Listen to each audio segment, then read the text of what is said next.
plantes qui vont t'aider à faire une détox puissante et efficace. Enregistre la vidéo, partage-la massivement. Il est important de comprendre ce que c'est que la détox. C'est quoi la détox? La détox est un mécanisme par lequel on libère l'organisme de toutes les toxines accumulées. J'imagine que la question que vous vous posez, c'est d'où viennent les toxines en question? Ils proviennent des pesticides, des légumes que nous consommons, des engrais qui ont été cultivés, de la pollution environnementale, de tous les produits que nous utilisons, cosmétiques, déodorants, etc., qui contiennent des résidus de molécules chimiques.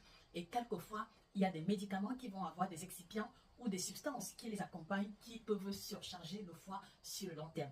Voilà pourquoi est-ce que vous devez effectuer une détox assez régulièrement. Et il faut comprendre que l'organisme humain a des organes qui, naturellement, jouent déjà ce rôle, tels que le foie, les reins, la peau, etc. Mais sauf que avec les temps qui courent, avec la qualité de l'alimentation actuelle, on est obligé de faire des moments de pause et de soutenir les efforts de l'organisme en effectuant des détox régulières. Donc voilà déjà pourquoi est-ce que tu dois effectuer une détox. Alors dis-moi, à quand remonte la dernière détox que tu as eu à faire? Merci de laisser la réponse en commentaire. Le premier aliment que je te suggère d'utiliser pour tes détox, il s'agit du persil qui apparaît à l'écran, que vous connaissez tous, cette épice de cuisine. Pourquoi? Parce qu'il contient de nombreuses vitamines, la vitamine A en particulier, vitamine K, les flavonoïdes, mais surtout c'est un excellent diurétique qui va comme ça aider l'organisme à se débarrasser de l'excès d'eau, mais également de l'excès de substances chimiques.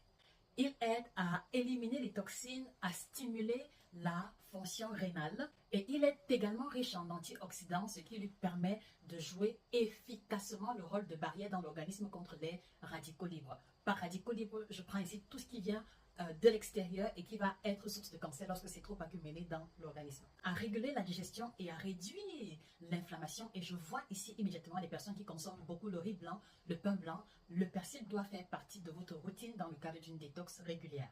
Mais attention à ne pas en abuser parce que le persil contient énormément d'oxalates. Il s'agit de substances qui peuvent endommager les reins. Et là, je vois des personnes qui vont utiliser de grosses quantités de persil dans leur smoothie ou faire bouillir une quantité énorme de persil et boire à longueur de journée. Comprenez bien une chose, lorsqu'on fait une détox, il faut un temps de départ et un temps d'arrêt. Sinon, c'est l'effet inverse que l'on finit par récolter. Et le persil fait partie des plantes dont il faut faire attention lorsqu'on l'utilise dans le cadre d'une détoxification. Donc, par conséquent, le persil est interdit aux personnes qui ont des problèmes rénaux ou les personnes qui souffrent d'insuffisance rénale et même les personnes qui souffrent de gouttes.